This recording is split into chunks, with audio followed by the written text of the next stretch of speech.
First, just congratulations, NC State, Kevin, his group. I thought those guys, you know, they were played very well, and DJ Horn was phenomenal. His shot making was outstanding, but they, you know, they had a week to get ready, and they were ready, and they had live legs and played really hard. I didn't think our team was quite, you know, sharp the first 10 minutes. I just felt like we were, not tired isn't the right word, but maybe just, you know, a step slow on some things. And, you know, PJ and Ian haven't been practicing much, and I think sometimes it takes a while for those guys to get used to the speed of everything. I think just it's a lot faster, and we looked like that. But then I thought we played very well. First part of the second half, obviously I thought huge shots by Joe and Chase at the end of the half to kind of get us some momentum a little bit back. But then we just didn't play very well in a couple situations down the stretch. And they made a couple big shots. I mean, Diarra, who's not normally a three-point shooter, goes 3 for 3. Horn was terrific. DJ Burns was really good in the beginning of the game. And then we, you know, I thought we had stretches where we made some good plays, and it was a terrific game, back and forth for a while. And then, you know, I need to watch the film to see exactly how we kind of, the 10-point lead got away from us quick. But in a game like this with NC State, with the possessions going so fast, it's, you know, it's going to be kind of that type of game at times if you don't score a couple. And some of his shot making was terrific, and unfortunately, probably had a couple bad breaks. We had a clock deal there with our timers, and I thought it was going to be a shot clock violation, but the clock stopped, so it was a jump ball. And then ironically, the last call is a jump ball, and we lose the jump ball. And so we just had a couple things go against us, and you know, we have to be better. We have to be better so that we don't put ourselves in that position. We had a chance with a lead, and we didn't finish the game. Questions for me? Good. I guess, what was your vantage point on the play where Gerard lost the ball, was stolen? I guess it looked like PJ was trying to set a screen. Yeah, we were coming up to set a ball screen. Maybe should have called timeout there. That could be on me. You know, Joe just made we called a play for Joe the time before. He made a big time play, shot. So we were trying to keep it in his hands and let him play a little bit. They came up, and I think we're going to trap him maybe as the ball screen was happening, or at least heavy hedge him. And you know, I didn't see all of it. Obviously, there was a reach and some contact, and play went the other way. Coach, were you surprised at all that Coach Keats decided to leave DJ in when he picked up his fourth foul with 6 minutes left? No, you're gonna go with guys that, you know, winning time. You got to go with guys like you're, you know, on the road. You need to play those guys. Is there an emphasis on taking the ball at him hard? You know, once you start. Some, but like it's not as easy. You know, they're doing some good things defensively. You know, it's not easy to just move the ball everywhere you want against NC State. They deny a lot of things, make it hard. They pressure you. You know, when we have 11 turnovers, it's not terrible in a game like this. Probably a pretty heavy possession game. You know, I mean, we shot 47% for the game, 37%, 38% from three. Man, you know, the stats are eerily similar, right? I mean, we have a few more turnovers and a couple more offensive rebounds, and it was a lot worse than that in the first half. You know, it's kind of just, I mean, again, it's one or two plays that go against you, or a couple big-time shots, and then we, you know, we're overly critical or overly satisfied with how things went sometimes. Any thought of taking a timeout there? No, and if you go back and look at it, Chase is at the rim. Now, Chase should have dropped it off. Ian is wide open on a drop-off for a layup. But Chase made a great play. I mean, he got it in there with speed. They did not do as good a job as Virginia did in the same scenario, and so he got around him and got to the rim, and they came over and contested it hard. It was a good defensive play. You know, obviously, you're taking it to draw a foul, get to the rim, make a play. And everybody wants to do that against Virginia. We're upset that we shoot a wide open three, and now we're going to second guess a guy going to the rim, you know. And now he could have dropped it off. I think Ian's going to make a layup, and we're probably going to feel a lot better right now. But, you know, Chase made some big-time plays throughout the game, and so you're just putting the ball in a good player's hands, trying to put pressure on the defense, and he certainly did that. He just didn't make the final last play. You feel like he's starting to get a little bit going from the perimeter now?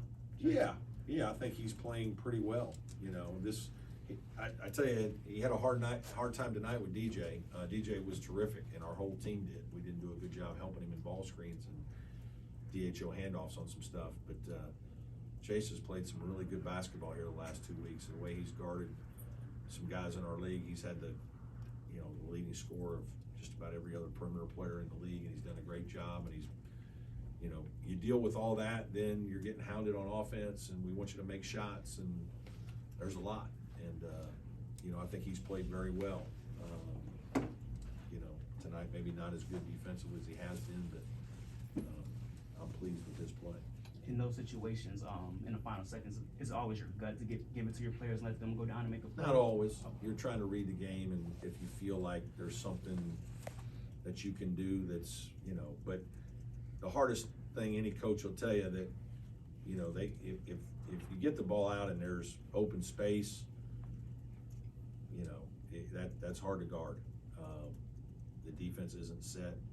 This was even, there was even a little more space than Virginia, and there was more time, and that was a difference too. You had a little more time, and at the Virginia game, they kind of knew that, hey, there's really just main thrust and one other thing maybe, but really in this situation, there's enough time that you could have other stuff going on. We really didn't need it. We just, part of the reason they were guarding, the reason Ian was open is his man came over to help, and they didn't rotate down. They were guarding Joe. And so, if they do rotate down, Joe's gonna get a wide open three. So Chase just has to make the right read. Brad, what was the explanation on what you thought was a shot clock violation? That we stopped, that the shot clock operator stopped the clock with 3.5 seconds, and then it restarted, I guess, 1.5. And so because of that, they had to call it a jump ball. And ironically, the jump balls got us at the end. Coach, your team had 5 turnovers in the last 4.5 minutes after not committing a turnover the entire Yeah, second half. I need to look and see what exactly all those were. Obviously, the one with Joe right in front of us was a big one. I think we had a good action with PJ and Ian, and he dropped it off, and I think that one got knocked away. And I'm just like, shoot the ball. You guys are you're right there at the basket. Just shoot the ball. Like, we got it exactly where we want it, and they're trying to. I mean, some of that is players, right? Like, there's those dudes who are trying to make good plays, and they're right there, and I mean, you can't fault them on that one. The other ones, I'd have to go back and remember them all. I can't remember them all. I think one of them is probably the turnover on the rebound, right? And then it's a jump ball, so it's a turnover. Well, I mean, that's 2 of the 3 I just told you. Like, those aren't I'm supposed to get mad at my guys for that. Like, that's pretty tough now. You're a harder coach than I am. Like, I mean, now, is it a foul? I don't know. Maybe. But those are. We sometimes look at stats and they're very misleading on things. You have to really watch the game. Coach, you've talked a lot about motivation. After a tough loss like this, how do you get your team motivated to go play a team that maybe handed you a harder loss? I mean, it's not just playing a team that beat you. Obviously, Georgia Tech had a nice win tonight, I guess. We want to win for us. Like, these guys, and how hard we all work, like the amount of time that everybody puts into this is, that's a disappointed locker room. I mean, and there's so many good plays that were made by our players in this game that, that's why these games are so hard and so painful for coaches, players, fans. I mean, everybody. But the players and coaches, I mean, the amount of work that goes into getting ready for a game, the amount of film coaches watch, the amount of time that the players, prepare and put in to get it, and then, 1 or 2 plays doesn't go your way, man. I talk to you guys a lot. It's not easy to fill your tank back up and get ready to go again in 48 hours. That's what's hard, It's not football where you have a week. Like, NC State did have a week. Maybe that helped them a little bit. We all kind of get get a break like that. Sometimes you get an extra day and somebody else doesn't. It's kind of just part of it, but, you know, give those guys credit. They were really ready to play and juiced up, and they played very well. And I thought we played well for most of the game. You know, it's, you know, you got to coach your guys. You got to correct mistakes. There's certainly things we got to correct, but you know, I'm proud of the way our guys competed and a lot of the playmaking and shot making and tough things they did. As you talk about, you know, the early struggles, it's just hard to get PJ and me and kind of into the flow. Like, how do you try to work around that? It's hard. I don't know how to do it. I mean, I can't. There are times we just can't. We can't practice them. I mean, like, I don't know if they'll make it through the season if we do. And so, you know, you just, you know, you do the best you can. I mean, they're going to have to realize it. We've talked to them about it a little bit. You know, but at the end of the day, just having them fresh and ready to go is, you know, and feeling good is much better. And they're not always going to feel good, and they don't feel good all the time. But, you know, they're giving us everything they have, and obviously we're very appreciative of that. But, you know, I thought that's where RJ helped us. I thought RJ was live. Thought he was great. Tremendous energy. Live body. Made some really aggressive plays.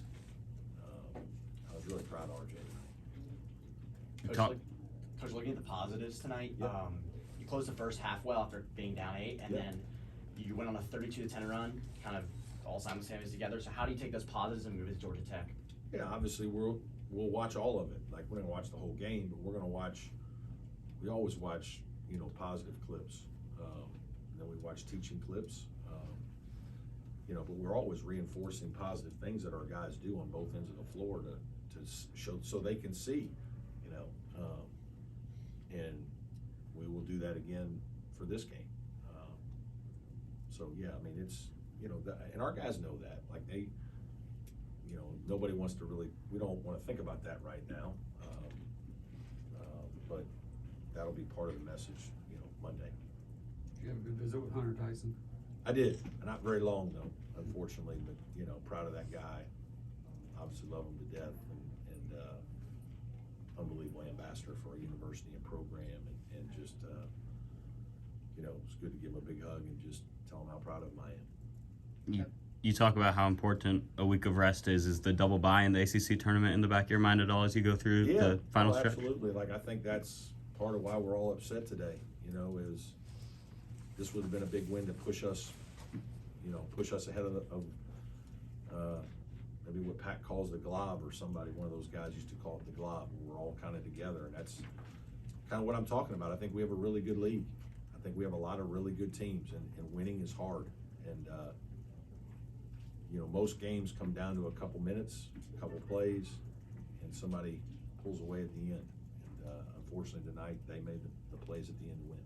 At the end of the first half, one of the disparaging parts of between each team was like trips to the free throw line. Yeah. So I know you guys had, or NC State had 12 free throw attempts, and you all had 1. Right. But coming into the second half, it seems like y'all played a lot more physical, Yeah. a lot more trying to get those fouls. You got sent to the line a lot more, and kind of equalized that number. Was I think was that a message? Yes, obviously we talked about that at halftime, that we just didn't feel like we were as aggressive as we needed to be, and we were a little bit step behind for a while in the game. I just felt like we were half step, you know, late on some things, and made a couple mistakes that we talked about in scouting, and let Horn get some shots early.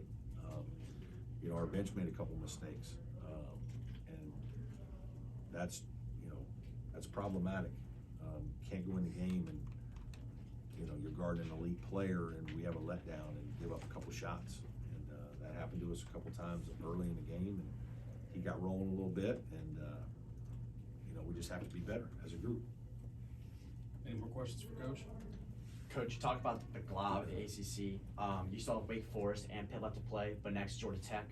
So after that double overtime loss at home, how can you kind of break that glob and move forward and go home and shoot? Yeah, I mean, I don't worry about that.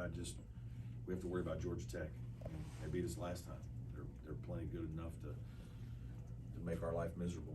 We've got to continue to grow, get better, attack things, learn from our mistakes, and you know, if we keep doing that and bringing tremendous energy and togetherness, we'll be fine. Thanks. Okay. I think